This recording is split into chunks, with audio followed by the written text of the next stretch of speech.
Between the forests and frontiers of Southeast Asia, two ancient nations stand, shaped by pride, pain, and proximity. Thailand and Cambodia, once intertwined by empire, now separated by suspicion. This is not just a conflict of borders. This is a conflict of memory, of heritage, of who came first and who gets to tell the story. It is a tale of temples and treaties, of warriors and walls, of neighbors too close for comfort and too proud to forget. Welcome to a journey through 1,000 years of struggle and survival, the history of Thailand's conflict with Cambodia. From the rise of the Angkor Empire to modern border battles, we uncover a rivalry rooted in ancient greatness, imperial ambition, colonial meddling, and national identity.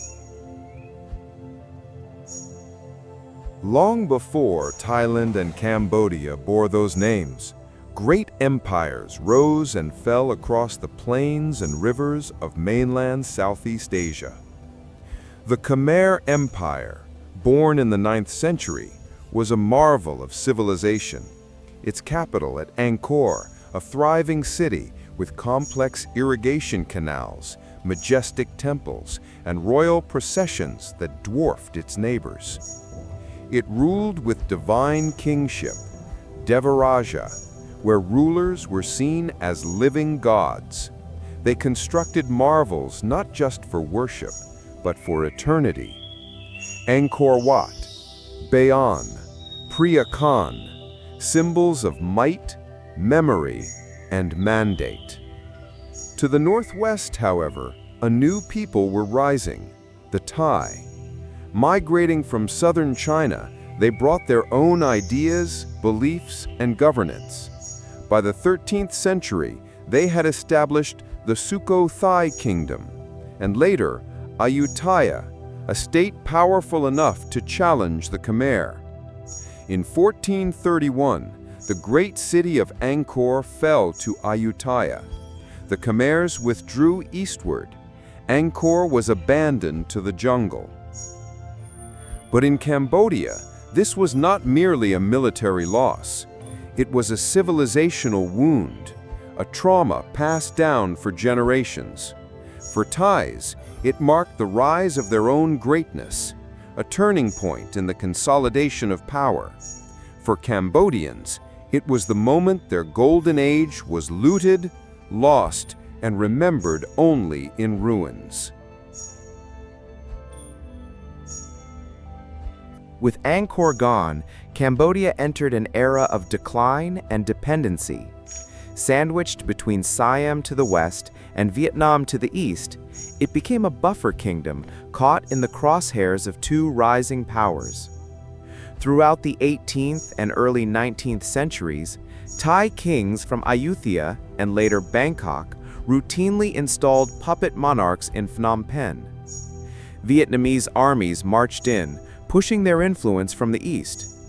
Cambodia's court was paralyzed, its sovereignty weakened, its kings dependent on whichever side offered protection. Cambodia became a chessboard. One move toward Vietnam would provoke Siam. A step toward Siam would anger Vietnam. And in this deadly game, the Cambodian people suffered the most. But something else was happening too, a national awakening. Khmer thinkers began to frame their identity in contrast to Siam. They saw the Thais as cultural appropriators, adopting Khmer scripts, rituals, and even temple styles. Bitterness grew, a sense that not only had the Thais taken land, but they had taken legacy. The 19th century brought a new player into the arena, one with gunboats, treaties, and ambitions of empire. France entered Southeast Asia through Vietnam and soon eyed Cambodia as a protectorate. In 1863, Cambodia became part of the French Indochina Empire, a move that ended Siamese influence over it. temporarily. But France didn't just conquer, it carved. It drew new borders with red ink, often without regard for ancient claims, cultural continuity, or ethnic communities. In 1907, France forced Siam to cede several territories, including Battambang, Siem Reap, and Preah Vihear, back to Cambodia. These lands had been under Thai control for decades. To the Thais, it was theft through diplomacy. To the Cambodians, it was the restoration of stolen lands. This was not just cartography, it was the planting of a seed that would one day grow into confrontation. As Europe plunged into World War II, Southeast Asia became a theater of empire and survival. Japan swept through the region like a typhoon, and the colonial world collapsed overnight. Thailand, under military leader Field Marshal Preah Vihear, saw an opportunity. It aligned itself with Imperial Japan, hoping to reclaim territories lost to the French in the colonial carve-up. In 1941, with Japanese mediation, Thailand launched a brief war with Vichy France and succeeded in taking back Battambang, Siem Reap, and parts of Laos. For many in Thailand, this was redemption, a reversal of humiliation, a return to greatness. But for Cambodia, it was another invasion, another scar. For the second time in 30 years, they watched as their territory was signed away without their voice, first by the French, now by the Japanese-backed Thais. The dream, however, didn't last. After Japan's defeat in 1945, the Allies forced Thailand to return all annexed territories. France returned with colonial power, but now faced resistance everywhere, Cambodia included. Still, the memory of those brief years under Thai rule would linger in Cambodian minds, a bitter taste of occupation masked as liberation. It is perhaps the most contested patch of rock in Southeast Asia. A sandstone temple atop a cliff built to honor the Hindu god Shiva, overlooking the border like a sentinel from the past. This is Preah Vihear, sacred, beautiful, and deadly. Though clearly Khmer in design, its position at the cliff edge of the Dongrek Mountains sparked dispute. Was it in Thailand or Cambodia? The 1907 French map placed it in Cambodia, but Thailand argued the map was flawed and that by watershed principle, the temple lay on Thai soil. The matter went to the International Court of Justice in 1962. The world watched. Thailand prepared legal evidence. Cambodia launched a national campaign of emotional appeals, ancient maps, and spiritual pride. In a historic ruling, the ICJ awarded Preah Vihear to Cambodia, but did not clearly define the surrounding territory. The temple belonged to Cambodia. The land around it? That remained gray. In Cambodia, people wept with joy. In Thailand, nationalist anger erupted. Some saw it as a betrayal. Others accused the court of bias. This ruling became a permanent wedge between the two countries. It wasn't just about a temple. It was about loss, of face, of pride, of memory. As the world moved toward the Cold War, Southeast Asia was pulled into new power struggles, not between empires, but ideologies. In the 1970s, Cambodia descended into civil war. The Khmer Rouge, a brutal communist movement led by Pol Pot, took control in 1975. What followed was one of the worst genocides of the 20th century. In just 4 years, nearly 2 million Cambodians died. Religion was outlawed, monks were executed. Even Angkor itself was abandoned again, a ghost of a ghost. Across the border, Thailand became a hub for Western interests. It was a key U.S. ally during the Vietnam War, hosting military bases and resisting communism. Yet even as Thailand prospered, it was caught in the Cold War storm. Refugees flooded across the border. Vietnamese troops invaded Cambodia to remove the Khmer Rouge in 1979, sparking another crisis. Thailand, fearing Vietnamese expansion, supported Cambodian resistance forces, including remnants of the Khmer Rouge, not out of sympathy, but strategy. The Thai-Cambodian border became a war zone again, filled with landmines, guerrilla camps, and Cold War paranoia. It was another chapter in a long story of mistrust, this time drawn not by culture, but by ideology. As Cambodia emerged from war and began rebuilding in the 1990s, the dream of peace loomed on the horizon.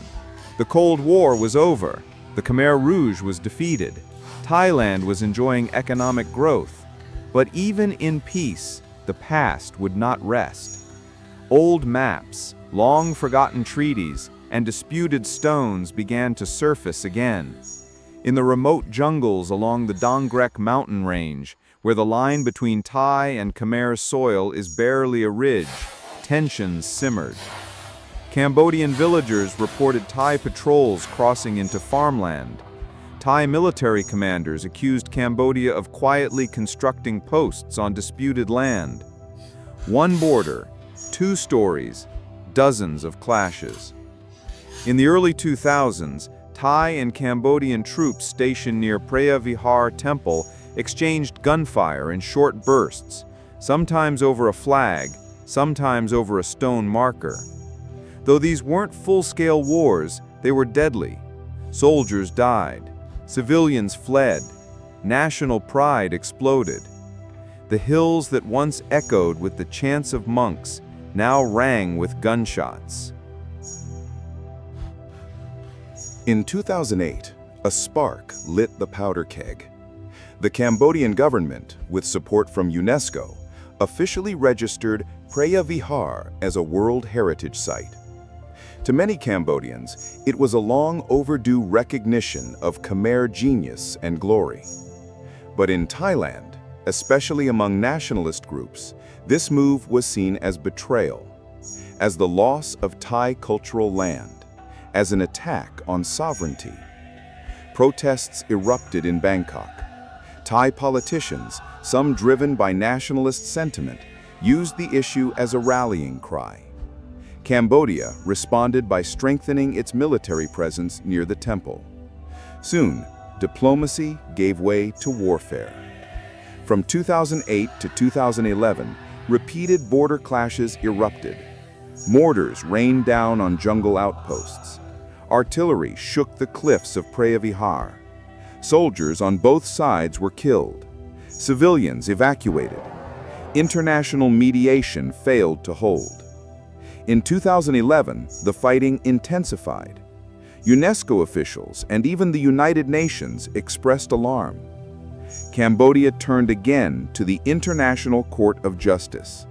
This time, it sought not just recognition of the temple, but of the surrounding land, a deeper, more permanent ruling.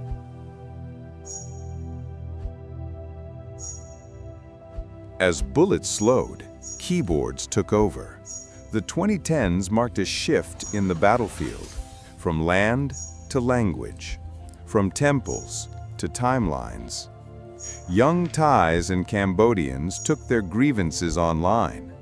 Nationalist influencers argued over who built what, who came first, who copied whose culture. YouTube videos with dramatic music and scrolling text painted the other side as liars. Facebook posts claimed ownership of foods, dances, even mythical creatures. Khmer netizens said Thailand had stolen their alphabet. their temples, their identity. Thai netizens fired back. Cambodia was riding on Thailand's global fame. Even things like Muay Thai versus Pradal Saray and Khmer curry versus Thai curry became flashpoints. It became a war of pride, a clash of stories. And like all wars, it left wounds. By the mid-2010s, the guns fell silent, but the past still whispered at the borders. In 2013, the International Court of Justice once again ruled in Cambodia's favor, affirming its sovereignty not just over the Preah Vihear temple, but also over the adjacent land. The judgment was intended to end the matter, but in the hearts of many Thais, the wound remained open. Yet on the surface, things began to calm. Diplomats shook hands. Joint border patrols were introduced. Economic agreements encouraged trade in border provinces. Thailand and Cambodia even explored joint tourism ventures, hoping to turn war zones into heritage sites and ruins into revenue. But the calm is uneasy. Underneath the smiles lie centuries of mistrust. Political instability in either country, a coup in Bangkok, an election crisis in Phnom Penh can reignite the fire. And while formal clashes are rare now, the border remains heavily militarized. Farmers plant rice beneath barbed wire. Children walk to school past old landmine signs. The past may sleep, but it doesn't forget. The conflict between Thailand and Cambodia is more than a territorial dispute. It is a story about who we are, where we came from, and what we choose to remember. For Cambodians, the Khmer Empire was a golden age, and everything lost since is a kind of mourning. Preah Vihear is not just a temple, it is a reminder of a time when they ruled lands as far west as the Gulf of Thailand. For Thais, Ayutthaya and Sukhothai are the cornerstones of their civilization. To accept Cambodia's historical claims feels, to some, like rewriting their own story. But what if identity wasn't a battlefield? What if history was a shared language, not a contested weapon? Because in truth, Thai and Khmer civilizations shaped each other. Shared religion, shared architectural styles, even shared vocabulary. Their stories are tangled like jungle vines, impossible to separate cleanly. The real question is not whether they will forget the past, but whether they will let it define the future. We began this story with temples and treaties, with kings and wars, with memory and mourning. We ended with a choice, the choice of two nations deeply entwined to honor history without being bound by it. The stones of Preah Vihear will stand for centuries more, but the stories told around them, those are written not by kings or courts, but by people, by us. Thank you for joining us on this journey through the history of Thailand and Cambodia's conflict. If it moved you, challenged you, or taught you something new, we invite you to share this story, because remembering is the first step toward peace.